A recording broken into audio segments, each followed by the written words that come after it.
नमस्कार करता है आपका दोस्त तारक मेहता, ये कहने के लिए कि भाई हंसने के लिए तैयार हो जाइए, खुश होने के लिए तैयार हो जाइए। आपके घर में कविता की सरिता बहने वाली है और आप कहने वाले हैं मेरे साथ, वाह वाह क्या बात है।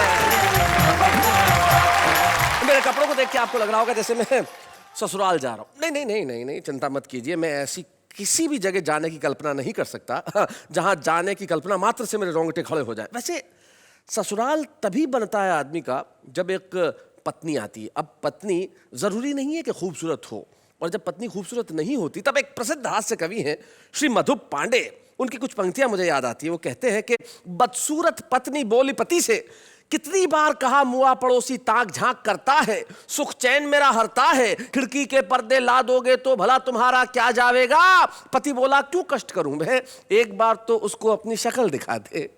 वो बेचारा निपट कवारा खुद ही जाकर पर्दे लाकर खिड़की पे लटका जावेगा। अब अगर किसी की पत्नी साहब ऐसी हो तो रिश्तेदार कैसे होंगे भाई। हम उन रिश्तेदारों की बात नहीं करते, लेकिन मेरी एक ऐसी रिश्तेदार है जो मैं चाहूं न चाहूं उसे हमेशा मेरे साथ होना। आइए मैं मिलवाता हूं उससे।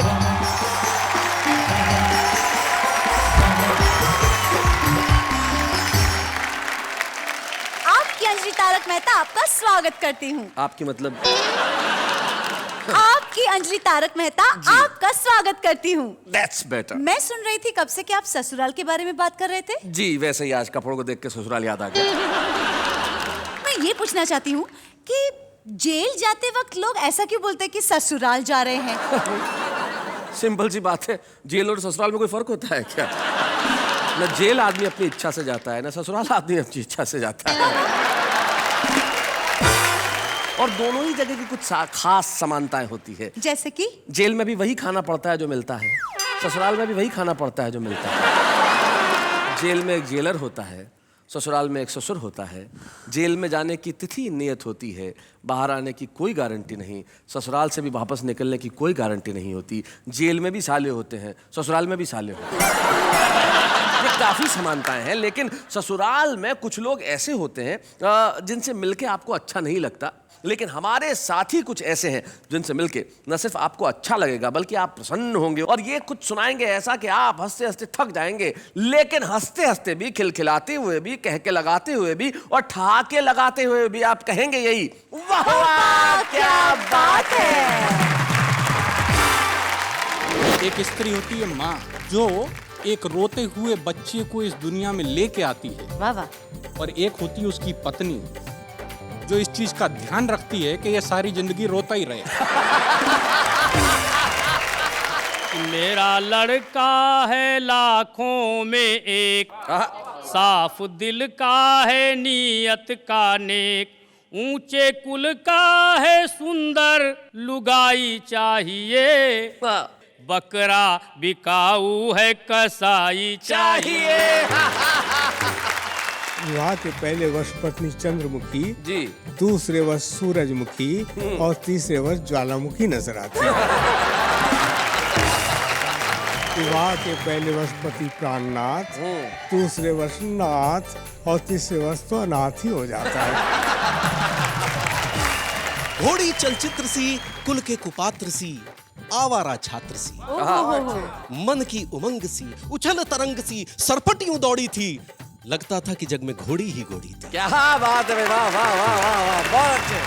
अब की नाग पंचमी पर जब दिखाई नहीं दिए नाग और सपेरे, तभी घर पर आए एक पड़ोसी मित्र मेरे। मैंने कहा क्या हाल है। वो बोले कि नाग पंचमी के पावन पर्व पर लगता है नागों का पड़ गया अकाल है। अब आप ही हमारी इस समस्या का समाधान कीजिए, हमारे अच्छे पड़ोसी होने का सच्चा परिचय दीजिए। नाग तो हमें मिले नहीं, इस बार आप ही दूध पी लीजिए।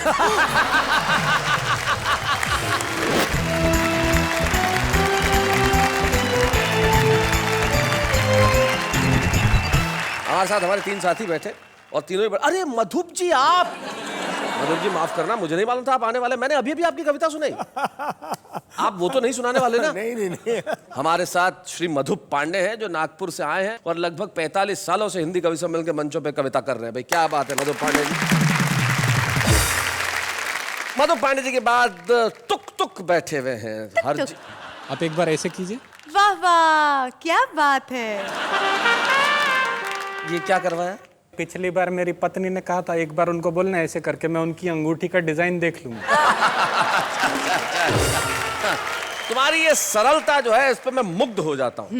अरे सरलता से तो याद आया, इनका तो नाम ही सरल है। फारूक सरल साहब, जो उत्तर प्रदेश में एक कस्बा है लखीमपुर खीरी, नाम सुना है तुमने कभी? अभी सुना। अरे वाह, क्या बात है।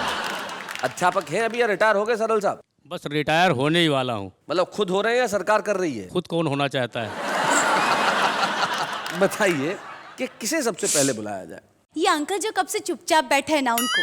अंकल?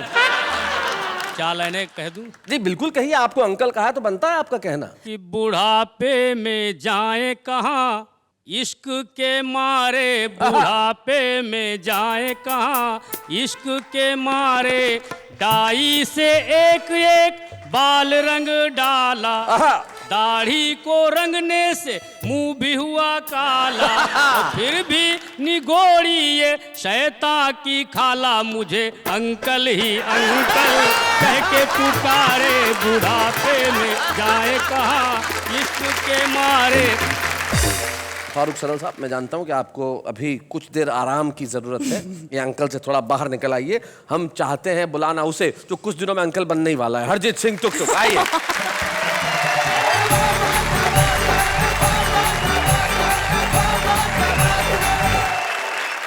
मैं एक स्वामी जी के पास गया। अच्छा। मैंने उनसे कहा मेरी एक इच्छा है कि मैं बहुत साल जीऊं। तो वो बोले बेटा शादी कर ले। तो मैंने कहा शादी करने से मैं बहुत साल जीऊंगा? बोले नहीं, ये ज्यादा जीने की इच्छा खत्म हो जाएगी। नहीं, मैंने स्वामी जी को बोला आप स्त्रियों के बारे में ऐसी बात कैसे कर सकते हैं? करेक्ट। स्त्रियों का सम्मान करना चाहिए। वो बोले हाँ बिल्कुल सही बात है। एक स्त्री होती है माँ, जो एक रोते हुए बच्चे को इस दुनिया में लेके आती है, वाह वाह। और एक होती है उसकी पत्नी, जो इस चीज का ध्यान रखती है कि ये सारी जिंदगी रोता ही रहे।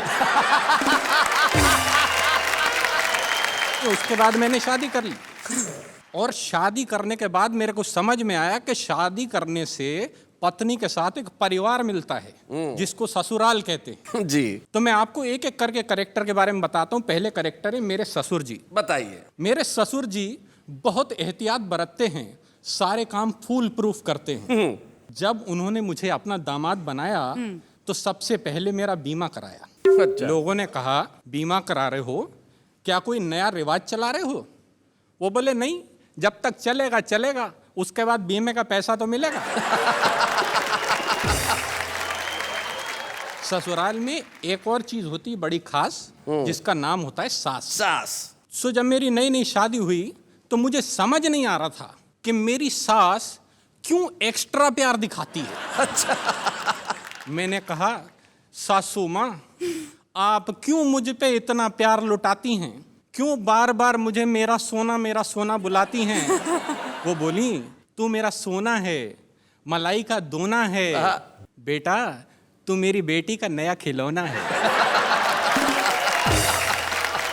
इसके अलावा एक तीसरी चीज होती है वहां पे। जी। पत्नी का छोटा भाई। भाई मतलब तभाई। हाइट में तो आधा है, उम्र 6 साल से कुछ ज्यादा है। मेरे को बोला क्या करते हो? मैंने कहा कवि हूं। बोले लगते तो नहीं। वो बोला ये बताओ कि हिंदुस्तान की सबसे बड़ी समस्या क्या है? हमने कहा ये तो बड़ा सिंपल है, महंगाई। हाँ। उसने वो बात हंसी में उड़ाई। हमने कहा तुम्हें कविता पसंद है? बोला सुनाऊं? जी। मैंने कहा अच्छा सुनाओ। बोला ट्विंकल ट्विंकल लिटिल स्टार। जी। हमने कहा how I wonder what you are. कहता कविता किसकी है?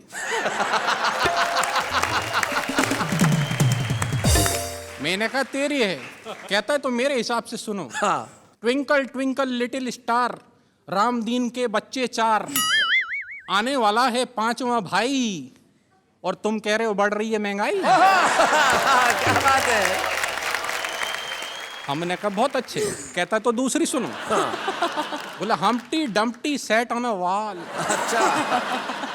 Humpty Dumpty sat on a wall, देख रहा था गोरे गोरे गाल। वोट डालने गया ना भाई, फिर पूछता है देश की ये हालत किसने बनाई? क्या बात है, बहुत अच्छे, बहुत अच्छे। हमने कहा यार सेटायर ज्यादा हो रहा है, कुछ पारिवारिक सुनाओ। सेटायर ज्यादा हो रहा है। तो कहता अच्छा सुनो, जैक एंड जिल का फट गया दिल, आंखों से निकला वाटर। साथ साथ बैठ के सब टीवी देखते, नहीं बिगड़ती डॉटर। क्या बात है, वाह वाह वाह, बहुत अच्छे, बहुत बढ़िया। एक और महत्वपूर्ण अंग होता है ससुराल का पत्नी, जिसके होने की वजह से ससुराल होता है। बिल्कुल सही। तो मैं आपको अपनी पत्नी के बारे में बताता हूँ। मैं अपनी पत्नी से बहुत डरता हूँ, सारे कर्म उसके कहे अनुसार करता हूँ। हाँ, दुनिया इसे अच्छा नहीं मानती है, परंतु क्या करूं मित्रों, मेरी पत्नी जूडो कराटे जानती है। तो जब मेरी इस पत्नी ने मुझसे ये कहा कि लड़के का अंग्रेजी स्कूल में एडमिशन कराना है, मैंने कहा अंग्रेजी स्कूल में क्यों? वो बोली मुझे लड़के को कवि नहीं बनाना है। तो मुझे लड़के को लेके अंग्रेजी स्कूल जाना पड़ा। वहाँ जाकर लाइन में मैं हो गया खड़ा। 4 घंटे बाद मेरा नंबर आया। उसके बाद प्रिंसिपल ने मुझे अंदर बुलाया। बोली एक तालाब में 10 मछलियाँ थीं, 4 मर के पानी के साथ बह गईं, तालाब में कितनी मछलियाँ रह गईं? अच्छा। मैंने कहा इस क्वेश्चन में बाकी सारी बातें सही थीं, मगर आप तालाब पे क्या करने गई थी? वो बोली ये क्या बचपना है? मैंने कहा वही तो मैं कह रहा हूँ, एडमिशन मुझे नहीं मेरे लड़के को लेना है। वो बोली अच्छा ठीक है, जाने दीजिए, बाहर काउंटर पे 50,000 रुपया जमा करा दीजिए। मैंने कहा 50,000 रुपया? 50,000 रुपया तो कभी मेरी इंजीनियरिंग की फीस नहीं आई है।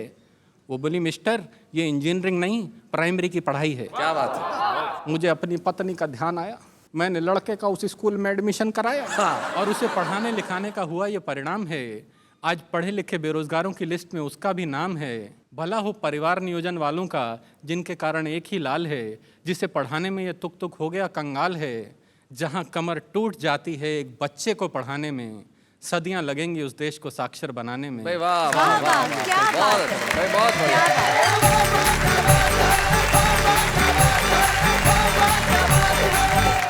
भाई तुक तुक बहुत बढ़िया। आपने ससुराल से निकल के जो आप सीधे स्कूल में घुसे और वहां से भारतीय शिक्षा व्यवस्था पे जो आप व्यंग्य लेके आए वो कमाल का था। तुक तुक आपकी बातों में सिर्फ तुक नहीं है, अर्थ भी है, और आपका ये कहना बिल्कुल व्यर्थ नहीं है। जो आप कह रहे हैं वो बहुत मुफीद कह रहे हैं, बहुत सच्चा कह रहे हैं, बहुत अच्छा कह रहे हैं। आपके लिए वाह वाह, क्या बात है।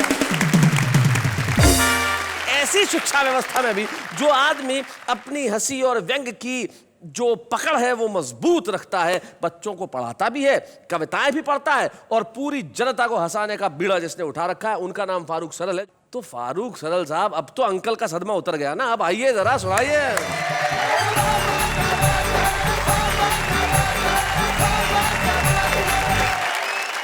तुक जी ने बताया कि ससुराल तभी जाया जा सकता है जब एक अदद पत्नी हो। पत्नी मिलना बहुत मुश्किल है, लेकिन उसके लिए बहुत सारे तरीके हैं। समाचार पत्र में विज्ञापन दिए जाते हैं, टीवी पर विज्ञापन दिए जाते हैं। जी, मैं भी अपने एक योग्य पुत्र के लिए वैवाहिक विज्ञापन दे रहा हूँ।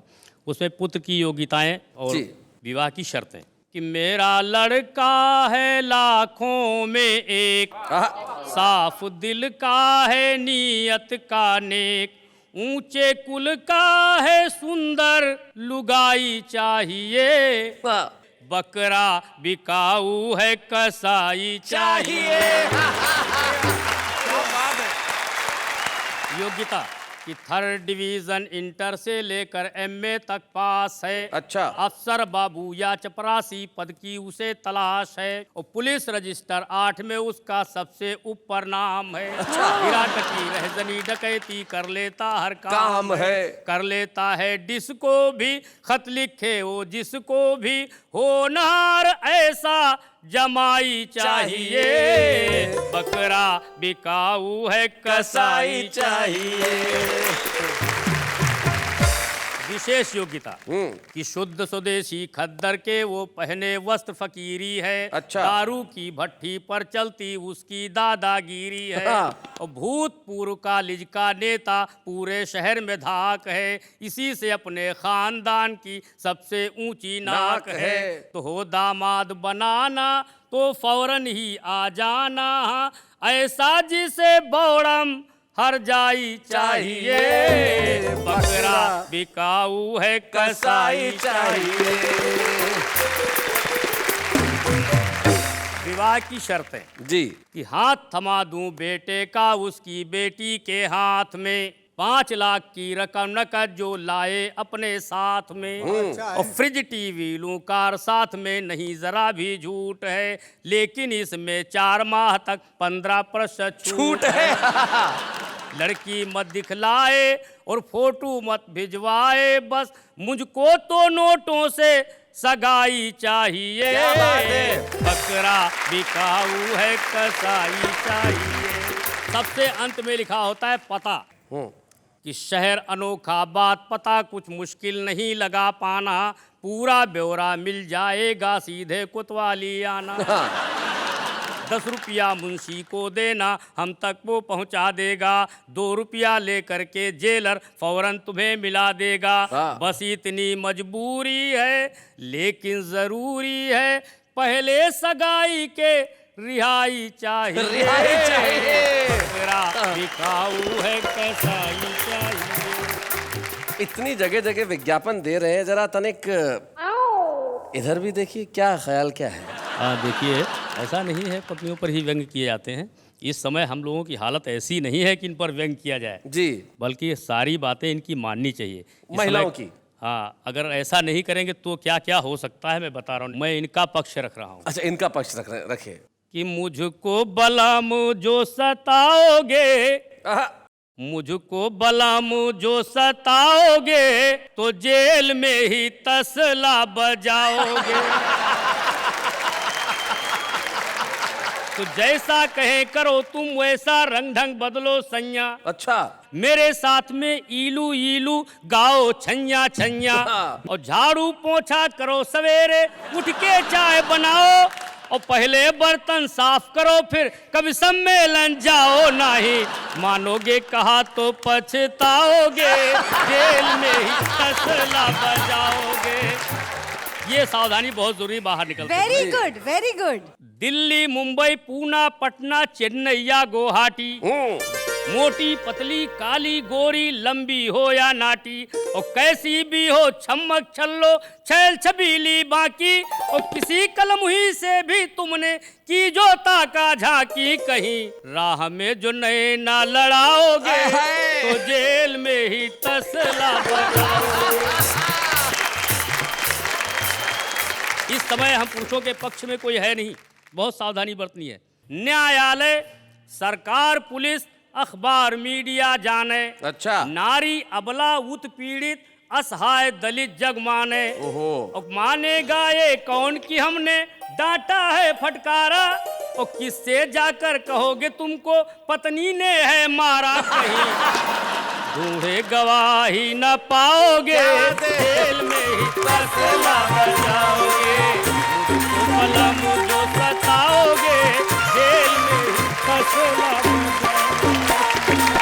फारूक साहब, आपके लिए दिल से वाह वाह, क्या बात है। वाह वाह फारूक साहब, आपके गीत का क्या असर हुआ कन्या पे कि फारूक अंकल से सीधे फारूक साहब हो गए? भाई वाह वाह वाह, इसे कहते हैं तात्कालिक असर गीत का। नहीं, पर गलत बात है। गलत बात है सरदार जी? शादी करने के लिए क्वालिफिकेशन नहीं चाहिए होती, ये सोच की बात है जी। एक बार एक कौवे ने जाके शेरनी को प्रपोज कर दिया। कौवे ने शेरनी को प्रपोज किया? कर सकते, क्या दिक्कत है? जी। शेरनी बोली कौवे को, तू अपनी शक्ल देख, अपना रंग देख, अपना साइज देख। कौवा बोला ये सब साइड में रख, मेरा कॉन्फिडेंस देख। कॉन्फिडेंस किसको कहते हैं? देखो, एक चूहा तेजी से दौड़ा चला जा रहा था तो बंदर ने पूछा कहाँ जा रहे हो, क्यों इतना घबरा रहे हो? तो चूहे ने कहा बताऊं, बहुत बड़ा चक्कर है, शेर की बीवी घर से भाग गई है, शक अपने ऊपर है। मधुप जी निश्चित तौर पे एक ऐसे कवि है जिनकी ताकत उनके श्रोता रहे हैं, और मुझे याद है वो जमाना जब डंका बोला करता था मधुप पांडे। हिंदी कवि सम्मेलन महाराष्ट्र में मतलब मधुप पांडे। आज भी उनकी वही चमक बाकी है, वही दमक बाकी है, आवाज में वही खनक बाकी है, और आपके लिए हमारे पास वही तालियां बाकी है। मधुप पांडे जी आइए।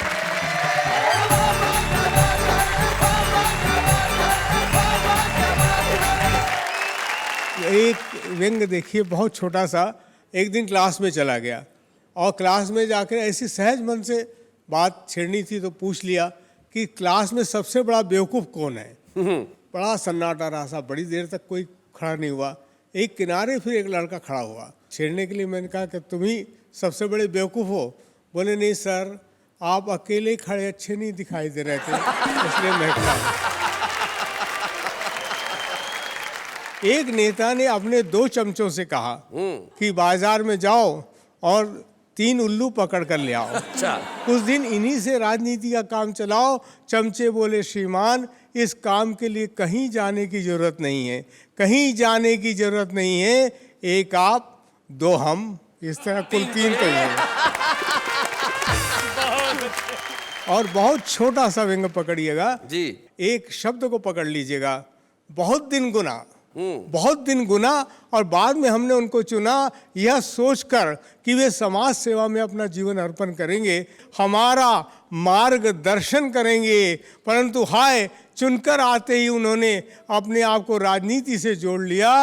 अरे मार्गदर्शन तो दूर रहा, मार्ग में दर्शन देना भी छोड़ दिया। क्या बात है भाई, वाह वाह वाह, बहुत अच्छा।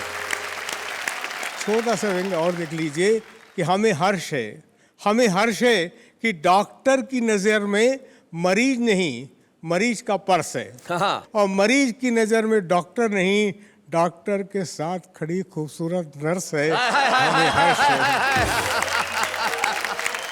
जब ससुराल की बात छेड़ दी इन्होंने, तो एक अंश इन्होंने सुना दिया जी। क्या क्या पराक्रम कर सकती है पत्नी। जी। विदा समय में माँ की बहुत लाडली बेटी फूट फूट रोती थी ऐसे, मरघट को जाती हो जैसे। अच्छा। तो दुखी बाप ने गले लगाकर कहा उसे बहुत समझाकर, तो बेटी बोली दुख दर्द सब सह जाऊंगी, पर मेरे बापू ये माँ के बिन न रह पाऊंगी, माँ के बिन न रह पाऊंगी। तो बापू बोला बेटी तू अब जाते जाते इतना सुख मुझको भी दे जा, पति घर अपने साथ साथ ही अपनी इस माँ को भी ले जा। शैलेश जी के विवाह को 20 बरस हो चुके हैं। रोज पिटते हैं, ऊपर से हास्य रस की कविता सुनाते हैं, वाह वाह क्या बात है, ऐसा कोई कार्यक्रम करवाते हैं। अजी ये तो हम हैं, इतनी बड़ी रिस्क उठा रहे हैं, अभी अभी पिट कर आए हैं और फिर पिटने जा रहे हैं। ये शैलेश जी अनुमति दें तो एक कविता सुनाना जी। चाहता एक वो हूं। कविता जो आपकी आतंकवादी वाली कविता है वो जरूर सुनाए। आतंकवाद पे बहुत बहुत बहुत आपने पढ़ा होगा और पूरा विश्व परेशान है। एक बहुत सामान्य हल जी। हंसते हंसते मैंने बता दिया है। 2 छंद हास्य के हैं, एक करुणा का सुनने का प्रयास कीजिएगा। अरे मैंने कहा आतंकवाद, अरे आतंकवाद है तो फिर आतंकवादी से सीधे बात कर लेते हैं। अरे आतंकवादी तू एक बार, बस एक बार कर ले शादी। तू एक बार अगर शादी के फंदे में झूल जाएगा तो बच्चों ये सारी अपनी अकड़ भूल जाएगा, अपनी अकड़ भूल जाएगा। वैसे भुक्तभोगियों ने विवाह के बाद पत्नी के चेहरे को लेकर जो बात कही है वो बिल्कुल सही है। याद करके ही तबीयत घबराती है। कहा है कि विवाह के पहले वर्ष पत्नी चंद्रमुखी जी, दूसरे वर्ष सूरजमुखी और तीसरे वर्ष ज्वालामुखी नजर आती है। सुन सुनकर सिर चकराता है। विवाह के पहले वर्ष पति प्राणनाथ, दूसरे वर्ष नाथ और तीसरे वर्ष तो अनाथ ही हो जाता है।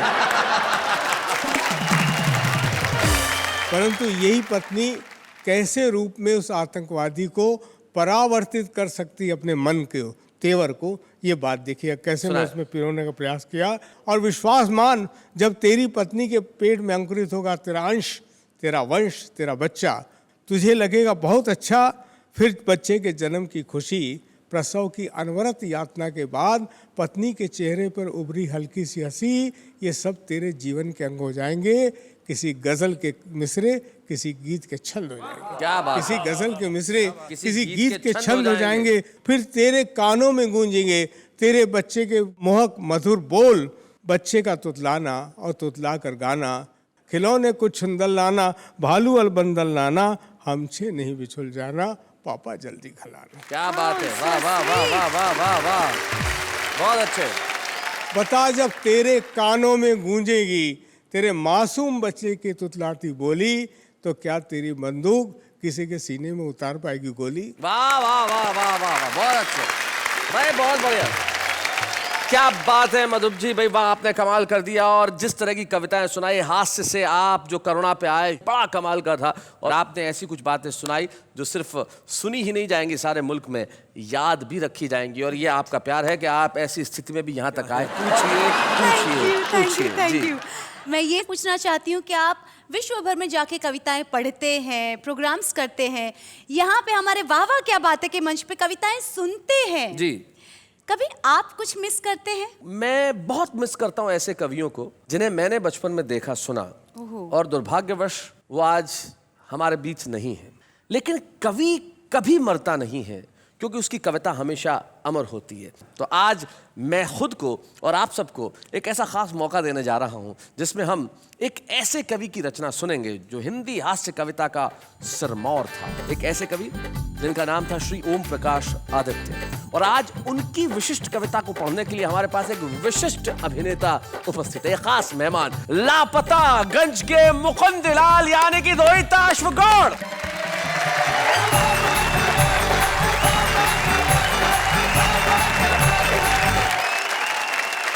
पेशे से अभिनेता हूं, कवि नहीं, लेकिन शुरू से ही बहुत अच्छा श्रोता रहा।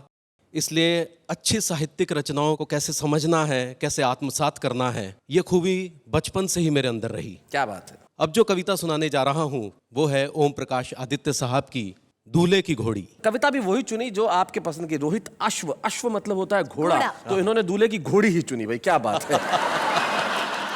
नया नया दूल्हा था और नई नई घोड़ी थी। बाजे डुलते थे, छत तब डुलते थे, बाराती आपस में मिलते थे, जुलते थे, हाँ।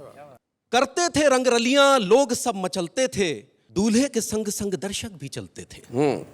घोड़ी चौकन्नी थी, दाएं अख बाएं अख गर्दन हिलाती थी, मुड़ मुड़ के रुकती थी, रुक रुक के मुड़ती थी, हाँ। आगे से उठती थी, पीछे से झुकती थी।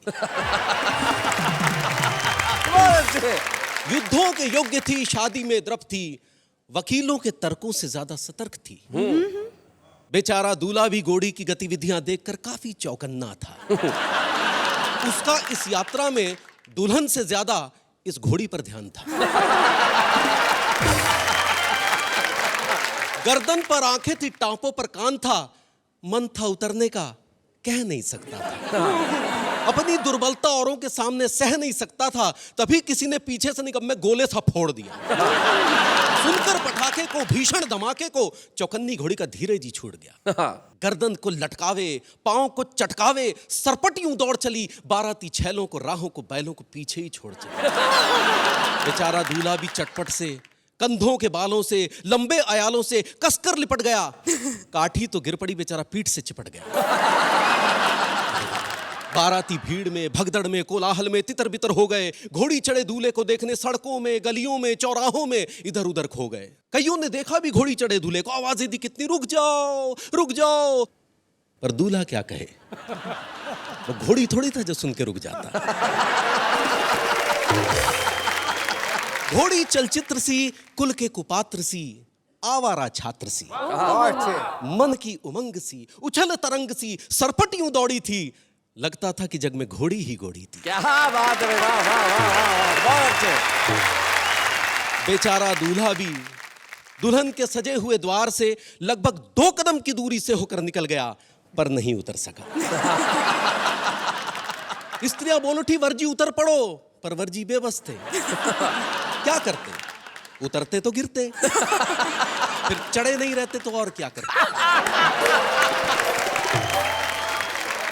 दूल्हा ये सोचे था रुक जाए तो उतरूं, और घोड़ी ये सोचे थी ये उतरे तो रुकूं। वर को घोड़ी का डर, घोड़ी को वर का डर, डर को डर पकड़े था, ये उसको जकड़े थी, वो उसको जकड़े था। क्या बात है। वाह वाह वाह वाह, बहुत बढ़िया।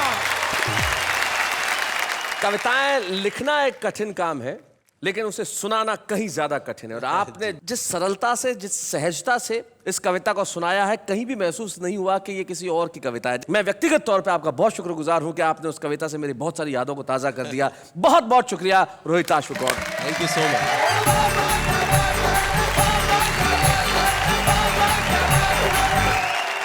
रोहिताश जी ने कितनी बेहतरीन तरीके से कविता पढ़ी। बेशक। क्या आज भी ऐसे कविताएं लिखी जाती है? देखिए, कविताएं ऐसी लिखी जाती है या नहीं, ये एक बहस का विषय हो सकता है, लेकिन सबसे बड़ी चीज ये है कि कविताएं लिखी जा रही हैं। ऐसे बहुत सारे छुपे रुस्तम हैं जो न जाने कहाँ कहाँ छोटे छोटे गांवों में, कस्बों में है, लेकिन बहुत अच्छी कविताएं लिख रहे हैं। और आज एक बेहद छोटे से गांव मध्य प्रदेश में बेटमा से हमारे बीच में एक ऐसा कवि आता है जिसमें भरपूर संभावना है। वो आज छुपा रुस्तम जरूर है, लेकिन निश्चित तौर पर कल वो एक बड़ा नाम होगा। संजय खत्री, बेटमा से।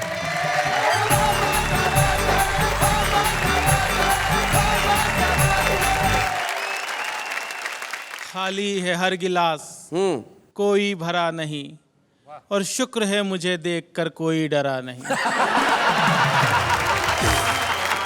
भाई साहब, जनरली इंसान चेहरे और नाम से पहचाने जाते हैं जी। मैं विश्व में पहला ऐसा व्यक्ति हूं जो केवल अपने दांतों से पहचाना जाता है। क्योंकि अंधेरे में केवल यही चमकते हैं। चलिए यहीं से शुरुआत करता हूँ कि एक बार बिना कुछ लिखे हम मंच पर जाकर चीखे कि मैं भ्रष्टाचार मिटा दूंगा, इन घूसखोरों को धूल चटा दूंगा, मैं करूंगा सही और गलत में पूरी ईमानदारी से भेद, और तब तक चैन से नहीं बैठूंगा जब तक नहीं कर दूं इस काले धन को सफेद। अच्छा, बहुत अच्छे। तभी पब्लिक में से एक खड़ा होकर बोला, भाई साहब रुकावट के लिए खेद, आपके कथन में ये भेद, इस काले धन का जो करना हो करना बाद में, पहले अपने आप को कर लो सफेद। बहुत अच्छे संजय। मंच से काफी बड़े बड़े कवि बैठे हैं, मेरा सौभाग्य कि इस मंच पर आके इनके सामने कविता पाठ कर रहा हूँ। तो कई प्रकार की बातें हुई मंच से, नेताओं के बारे में भी हुई। अब की नाग पंचमी पर जब दिखाई नहीं दिए नाग और सपेरे, तभी घर पर आए एक पड़ोसी मित्र मेरे। मैंने कहा क्या हाल है? वो बोले कि नाग पंचमी के पावन पर्व पर लगता है नागों का पड़ गया अकाल है। अब आप ही हमारी इस समस्या का समाधान कीजिए, हमारे अच्छे पड़ोसी होने का सच्चा परिचय दीजिए। नाग तो हमें मिले नहीं, इस बार आप ही दूध पी लीजिए। मैंने कहा यही फार्मूला तो मैं सुबह से आजमा रहा था, और जब सफलता नहीं मिली तो हार कर आपके घर आ रहा था। हमारी सारी बात हमारे पड़ोस में रहने वाला हमारा एक नेता मित्र सुन रहा था, जो कई दिनों से चुनाव के सतरंगी सपने बुन रहा था। उसने अपने घर का दरवाजा तत्काल खोला, हम कुछ बोले उससे पहले ही वो बोला कि मुझे बहुत दुख है कि आप दोनों एक दूसरे के पड़ोसी होते हुए भी एक दूसरे के दुख में शामिल नहीं है, और मुझे लगता है कि आप दोनों इस दूध के काबिल नहीं है। अब तक आपकी हर समस्या का समाधान हम ही ने किए हैं, और सब जानते हैं कि हम तो आपकी सेवा के लिए ही जिए हैं। आपकी इस समस्या का समाधान भी हम ही करेंगे, और आप घबराइए मत, आपके नाग देवता का दूध हम पिएंगे। अच्छा, मैं समझ गया नेताजी का दूध के प्रति ये लगाव। दरअसल आने वाले हैं कुछ दिनों बाद चुनाव। क्या बात है। मैं भी मौका नहीं चुका, और नेताजी इससे आगे कुछ न बोले, इसलिए एक पल भी नहीं रुका, और दूध से भरा हुआ प्याला नेताजी की ओर बढ़ाया। किंतु नेताजी ने जैसे ही दूध पीने के लिए प्याला मुंह से लगाया, दूध अपनी पवित्रता खोने से पीछे हट गया, क्योंकि नेताजी के छूने के पहले ही दूध फट गया। क्या बात है भाई, वाह वाह वाह वाह। नेताजी के छूने के पहले ही दूध फट गया। हमने कहा नेताजी ये तो सब आपकी राजनीतिक शतरंज के चुनावी पासे हैं, और आप दूध के नहीं इस देश की जनता के खून के प्यासे हैं। वाह वाह वाह वाह, बहुत अच्छा, बहुत बढ़िया। मंच से ससुराल के बारे में भी बात की गई। मेरे जन्म ने नई नई समस्याओं को जन्म दिया भाई साहब। तो मेरे जन्म के तुरंत बाद एक चिंता मेरे बापू को सता रही थी, क्योंकि मेरे भविष्य से ज्यादा उन्हें मेरी शादी की फिक्र खा रही थी। मेरे जन्म के तत्काल बाद मेरे पिता भगवान से बोले कि हे भगवान, तूने एक ऐसा खेल खेला और एक बेटा दिया तो वो भी काला था पहले। एक दिन मेरे पिता मुझे हाथ पकड़ कर ले गए स्कूल में भर्ती कराने के लिए। तो स्कूल का प्रिंसिपल हाल में आकर बोला कि एक आइटम आया है स्कूल में बच्चों को डराने के लिए। हमने जैसे तैसे शिक्षा का स्वाद चखा, और धीरे धीरे जवानी की दहलीज पर कदम रखा। जवानी में पहुंचकर हमारी सूरत और भद्दी हो गई, क्योंकि शारीरिक अंगों में असामान्य वृद्धि हो गई। एक दिन एक लड़की वाले आए मुझे देखने, और मेरी खूबसूरती पर लगे अपनी आंखें सेकने। जाते जाते वो मुझे हक्का बक्का कर गए, हाथ में 500 का नोट धरा और रिश्ता पक्का कर गए। मैं गया तोरण के पास, तो आरती की थाली लिए खड़ी हुई थी मेरी सास। ससुर जी बोले जमाई जी पैदल ही आए हो, घोड़ी नहीं लाए हो? मैंने कहा ससुर जी घोड़ी की किस्मत जाग गई, और मुझे देखा तो वो भी डर के भाग गई। शादी के बाद का दृश्य तो और भी कमाल था। डर के मारे मेरा बुरा हाल था। मैंने जैसे ही पत्नी का घूंघट उठाया तो वो मुझे देखकर मुस्कुराई, न डरी, न चीखी, न चिल्लाई। अच्छा। उसकी मुस्कुराहट देखकर मेरे भी मन का खौफ भगा और मैंने पूछा, क्या बात है, तुम्हें मुझे देखकर डर नहीं लगा? हाँ। पत्नी बोली, मैं 1 नहीं 2 नहीं पूरे 7 जन्मों के लिए आपसे बंधी हूँ और डरने की क्या बात है, मैं तो जन्म से ही अंधी हूँ।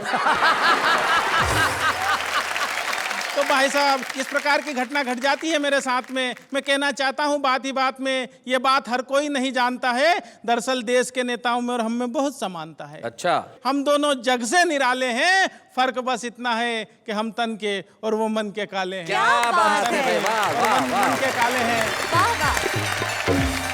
और तमाम बातें करने के बाद अपनी काव्य यात्रा यहाँ से खत्म करना चाहूंगा कि गरीब के मुंह से छिनते निवाले देखे हैं, हमने रोटी सेकती हुई माँ के हाथों में चाले देखे हैं, और हम तो सिर्फ तन के काले हैं मित्र मेरे, हमने तन के उजले लोगों के मन बहुत काले देखे। क्या बात है, वाह वाह वाह।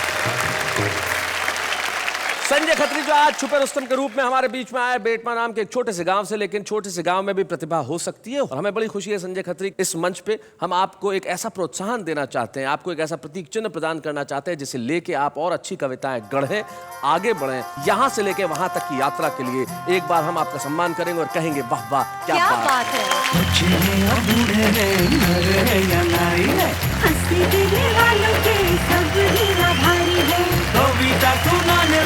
अब सबके साथ है। जब कोई नई प्रतिभा आगे बढ़ती है तो हमें बड़ी खुशी होती है, और जब नई प्रतिभा किसी छोटी जगह से आती है तो ज़्यादा खुशी होती है। इस देश के हर गांव, हर शहर, हर गली, हर कूचे, हर मोहल्ले में बसने वाले हर छुपे रुस्तम को हम करते हैं प्रणाम। भाई हमारे सामने तो कवि बैठे हैं, ये कवि तो कमाल के हैं, इनके जीवन में एक और कमाल की बात है, इनके बारे में बताना चाहता हूं कि इन्होंने अपनी शादी में एक भी पैसा दहेज में नहीं लिया था। अरे वाह, ये तो बहुत ही अच्छी बात है यार। सर, मैं आपको प्रणाम करती हूँ, सैल्यूट करती हूँ इस बात के लिए। पूरी बात सुन लो, फिर 2 बार चाहे तो सैल्यूट कर लेना। अच्छा। इन्होंने अपनी शादी के वक्त दहेज इसलिए नहीं लिया था क्योंकि शादी के टाइम कहा था कि मैं एक भी पैसा दहेज नहीं लूंगा, बस सारी जिंदगी मेरी कविताएं सुनते रहना। आज तक इनके ससुराल वाले बहुत पछताते हैं, विद इंटरेस्ट कई बार दहेज ऑफर कर चुके हैं, और ये है कि मानती नहीं। क्या बात है, आप इंप्रेस हुई ना इनसे? यस। भाई इनकी कविताओं से भी इंप्रेस हुई, इनसे भी इंप्रेस हुई, लेकिन अब उनसे इंप्रेस होंगी जो वहां है। हाँ, देखिए जरा। जा रहे मिस कॉल, उन्हें याद दिलाना है, लौटते समय सब्जी और राशन लाना। कोई उनको दे दे जरूर ये पैगाम, अब न बढ़ाएं सिलेंडरों के दाम। हम तो रात को जागते हैं, सुबह को सोते हैं, इसलिए हमारे सारे काम उल्टे होते हैं। शेर सुनाने वाले तुझे क्या इनाम दूं, ये शेर सुनाने वाले तुझे क्या इनाम दूं, क्या हाथ में थैंक यू कार्ड और मुंह में बनारसी बांधूं।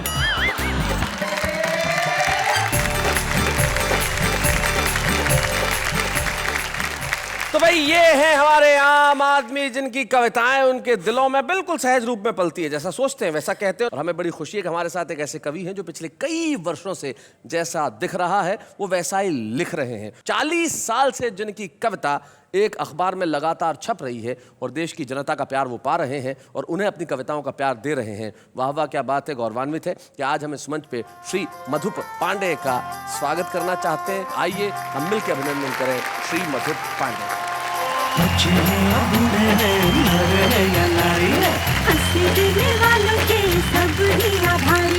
कविता सुनाने वाले अब सबके साथ है। क्या बात है, क्या बात है। और हर सफल पुरुष के पीछे एक स्त्री का हाथ होता है, इसमें कोई शक नहीं। और मधुप जी के जीवन में भी उनकी पत्नी मधुलिका भाभी उनका हमेशा साथ रहा, सहयोग रहा और आज भी वो उनके साथ है। मधुलिका भाभी, कितने वर्ष हुए आपके विवाह को? 50 के आसपास हो ही रहे। कोई ऐसा वाकया, कोई ऐसा क्षण जो आपको याद आता हो? जैसे काका हाथरसी पुरस्कार मधुप जी को मिल रहा था जी, तो हमारे उसी दिन समारोह के दिन हमारे शादी को 25 साल हो गए थे। अच्छा, आपकी सिल्वर जुबली थी? जी, सिल्वर जुबली थी जी। तो काका जी ने मुझे आवाज दे के मंच पर बुलाया और कहा कि मधुप जी को ये सम्मान जो मिला है उसके पीछे निश्चित ही हमारी बहू का ही हाथ है, तो मैं चाहूँगा कि सबके सामने मधुप जी इनके चरण छुए और उसके बाद ही ये पुरस्कार ग्रहण करें। अरे फिर क्या हुआ? तो वैसा ही काका जी की आज्ञा का पालन किया मधुप जी ने और झट से हमारे चरण छू लिए। क्या बात कर रही हैं? तो मधुप जी आपसे एक सवाल करना चाहूंगा, बुरा मत मानना। काका जी तो आपसे बड़े थे, आपने उनकी आज्ञा का पालन किया, छोटों की बात भी मानते हैं क्या? क्योंकि सम्मान तो आज भी हुआ है। क्या क्या बोलते हैं मधुप जी, हो जाए? क्या बोलते हैं? मैं चाहूंगी कि आज मैं इनके चरण क्या भाई, बात क्या है? बात है भाई, मेरी वाह वाह पहली बात वाह, आपने वाह, सुनी, वाह, क्या वाह, बात है, क्या भाई बात बहुत है? बढ़िया। अंततः किसी शायर के 2 शेर मुझे याद आते हैं। वो कहते हैं कि कष्टों में मुस्काना सीख, गुस्सा जरा दबाना सीख, तूफानों से क्या डरना, आगे कदम बढ़ाना सीख। तो हम इसी तरह से आगे कदम बढ़ाते रहेंगे। आपको ठीक रात, शनिवार की रात 10 बजे और रविवार की रात को भी 10 बजे ऐसे ही कविताएं सुनाते रहेंगे और कहते रहेंगे वाह वाह क्या बात है।